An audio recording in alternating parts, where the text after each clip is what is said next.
যুবকটারে জাহান্নামে ফালায় দিছে। আল্লাহর নবী বলেন, না না না, যদি দাজ্জালের সম্মুখীন হয়ে যাও, দাজ্জালের ফুলের বাগান তোমাদের জন্য আগুন, আর দাজ্জালের আগুন হলো তোমাদের জন্য জান্নাত। অতএব তোমরা আগুনে ঝাঁপ দিবা। যুবকটারে আগুনে ফেলে দেওয়ার পর যুবক আল্লাহর জান্নাতের মেহমান হয়ে যাবে। জোরে কোন আল্লাহু আকবার।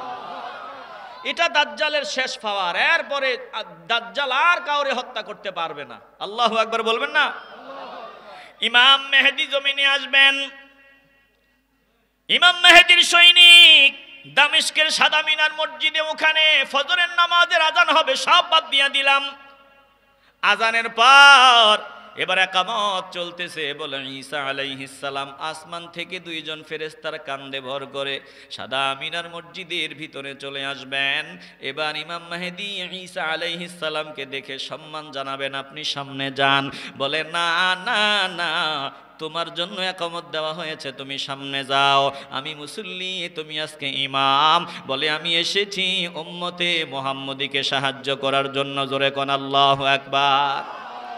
দাজ্জাল ফাওয়ার নিয়ে ইমাম মেহেদীর বাহিনীকে হামলা করার জন্য ওই জায়গায় মসজিদের পেছনে বাহিনী নিয়ে সব রেডি। ওর বাহিনী ইহুদির দল। এবার নামাজ সমাপ্ত করার পর ঈসা আলাইহিস সালাম বলবে, দরজা খোলো। দাজ্জাল তো জানে না তার জম এখানে হাজির। দরজা খোলার পরে যেই মাত্র ঈসা নবীরে দেখবে, সব ফাওয়ার মুহূর্তের মধ্যে জিরো হয়ে যাবে। আল্লাহু আকবার বলেন। এবার দৌড়াইতে থাকবে বাঁচার জন্য। বলে, না, বাঁচার কোনো সুযোগ নাই। লুদ নগরীর প্রবেশদ্বারে গিয়া, যেখানে ইহুদিরা এখন তাদের সেনাঘাঁটি বানাইছে, দাজ্জালের সব রেডি করে রাখছে, বলে ওই লুদ নগরীর প্রবেশদ্বারে গিয়া দাজ্জালকে ধরবে, ঈসা নবী হত্যা করবে। চিল্লা এখন না আল্লাহু আকবার। এবার ইহুদিদের খেল খতম, ইহুদিদের গাদ্দারি জন্মের মতো খতম। বলে, একটা ইহুদি জমিনে থাকবে না। বাঁচার জন্য ইহুদির গোষ্ঠী যারা আজকে মুসলমানদের উপর অত্যাচার চালায়, এরা যেখানেই লুকাবে ডাক দিয়ে বলবে, তাড়াতাড়ি আসেন, এই সিটিং রে হত্যা করেন। বলে, তাড়াতাড়ি আসেন, তারে হত্যা করেন। বলে, শুধু গারকাত নামক এক গাছ, ওই গাছ তাদের, ওই গাছ বলবে না। এই জন্য ইহুদির দল ওই গাছটা বেশি বেশি লাগাইতেছে। গারকাত, এই গাছ তারা বেশি বেশি লাগায়, কারণ এই গাছ তাদেরকে ছায়া দিবে। বাকি সব বলবে, ইহুদিকে ধরো আর জবাই করো, মারো। চিল্লা এখন আল্লাহু আকবার। ওই দিন বেশি দূরে না, ইহুদিদের গাদ্দারি জন্মের মতো বন্ধ হয়ে যাবে। প্রিয় ভাইয়েরা, কিয়ামতের বহু আলামত।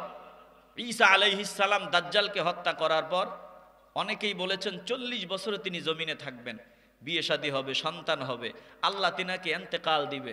তিনার জন্য আল্লাহর নবীর রওজার পাশে তিনার জন্য একটা কবরের জায়গা খালি আছে। চিল্লায় বলবেন আল্লাহু আকবার।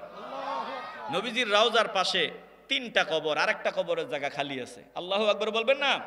ওই খালি জায়গাটাতে ঈসা আলাইহিস সালাম ইন্তেকালের পর তিনাকে কবর দেওয়া হবে। জোরে কোন আল্লাহু আকবার। এরপরে ওই সময়টা তো পৃথিবীতে শান্তি, সুখ, সমৃদ্ধিতে ভরে যাবে। এরপরে কিয়ামত কাদের উপর হবে? বলে, গাদ্দারদের উপর হবে কিয়ামত, কোনো ইমানদারদের উপর কিয়ামত হবে না। জোরে কোন আল্লাহু আকবার। প্রিয় ভাইয়েরা, বলেন কিয়ামত হবে, এটা বিশ্বাস আসেনি আমাদের? আসতে বলবেন না, জোরে বলেন আছেনি? আল্লাহ আমাদের সকলকে ঈমানের উপর মজবুত থাকার তৌফিক দান করেন। জোরে বলেন আমিন। আস্তাগফিরুল্লাহ, ইন্নাল্লাহা গফুরুর রহিম। আস্তাগফিরুল্লাহ, ইন্নাল্লাহা গফুরুর রহিম। আস্তাগফিরুল্লাহ, ইন্নাল্লাহা গফুরুর রহিম। আল্লাহুম্মা সাল্লি আলা সাইয়্যিদিনা মুহাম্মদ ওয়া আলা আলিহি ওয়া আসহাবিহি ওয়া বারাকা ওয়া সাল্লাম। দেখছেননি আল্লাহ যে একটু পরীক্ষা করছে? দেখছেননি? এবার কথা কয় না? আমরা তো ফেল মারতাম লইছিলাম। মাশাআল্লাহ, আল্লাহ আপনাদেরকে উত্তম জাযা দান করেন। জোরে বলেন আমিন। আচ্ছা, মাহফুজের আম্মা ওনার জন্য এবং মাহফুজের জন্য দোয়া চেয়েছেন, ও যাতে একটা ভালো কাজের সন্ধান পায়। সবাই একটু দোয়া করবেন তো ইনশাআল্লাহ। আর আপনাদের সম্মানিত খতিব সাহেব, তিনার জন্য দোয়া করবেন। আমিও দোয়ার মহতাজ, তিনি আমার জন্য দোয়া করবেন। সবাই সবার জন্য দোয়া করবেন। আলহামদুলিল্লাহি রাব্বিল আলামিন। আসসালাতু ওয়াসসালামু আলা সাইয়্যিদিল আমবিয়া ওয়াল মুরসালিন ওয়া আলা আলিহি ওয়া আসহাবিহি আজমাইন।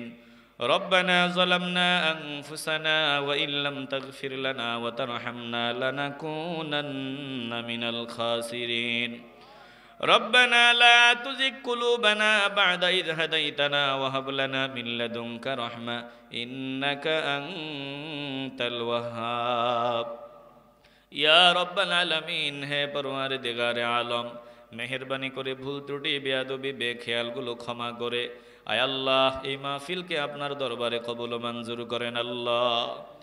আয় আল্লাহ সওয়াব যা কিছু দান করেন লক্ষ কোটি গুণ বাড়াইয়া আমাদের কলিজার টুকরার রওদা মোবারকে সোনার মদিনায় কবুল করেন আল্লাহ। তামাম পৃথিবীর জমিনে যত কলমাওয়ালা ইমানদার মুমিন মুমিনাত শুয়ে গেছে প্রত্যেকের রুহে রুহে কবুল করেন আল্লাহ।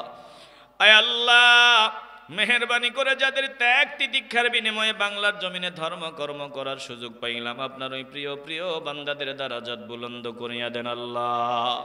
আয় আল্লাহ এখানে যারা হাত বাড়ায় দিয়েছে অনেকের মা নাই বাবা নাই, মা বাবার কবরগুলো জান্নাতের টুকরা বানায় দিয়েন আল্লাহ। আয় আল্লাহ যারা প্রবাসী, প্রবাসীদেরকে ভালো রাখেন, নিরাপদে রাখেন, সুস্থ রাখেন। আয় আল্লাহ কার মনে কোন দুঃখ আপনি জানেন, প্রত্যেকের মনের দুঃখগুলো দূর করে দেওয়ার ব্যবস্থা করে দিয়েন আল্লাহ। আয় আল্লাহ আমার যুবক ভাইদেরকে কবুল করেন, বৃদ্ধ বাবাদেরকে কবুল করেন, পর্দার আড়ালে মা বোনদের খাস পর্দাওয়ালি বানায় দিয়েন আল্লাহ। আয় আল্লাহ জানি না কোন দিন জানি মালাকুল মউতের হাতে ধরা পড়ে যায়, জীবনের শেষ সময় ইমান ভিক্ষা দিয়েন, সকলের জবানে কলবে কবুল করে নিয়েন ইমানি কালেমা লা ইলাহা ইল্লাল্লাহু মুহাম্মাদুর রাসূলুল্লাহ।